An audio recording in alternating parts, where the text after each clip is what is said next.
You've heard bits and pieces of her story. So, buong-buo ang isip ko na, I've done everything to be a man and I failed.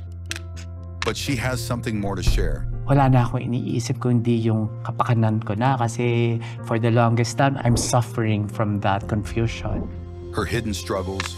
Kasi hindi yun ang alam ng tao na doon nanggagaling yung conviction ko that when I get to paradise, doon magiging ganap na babae.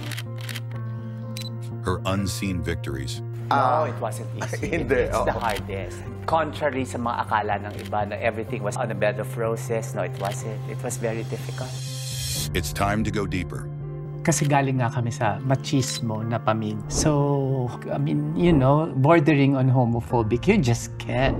Ako noon, tinanggal ko sa utak ko, na-struggle na, I can be anything but not that, kung hindi papatayin ako ng tatay ko. Her platform. Her voice. Her journey. People doesn't know na when I started transitioning, lahat ng potential ni Rostom, namatay lahat yun. Diba? So, anong naiwan sa akin? Wala. I never stopped praying. My resolve is, as long as God sees my heart, I think that's all that matters for me. Because real talk is BB Talk. Exclusive, the BB Gandamhari podcast on YouTube.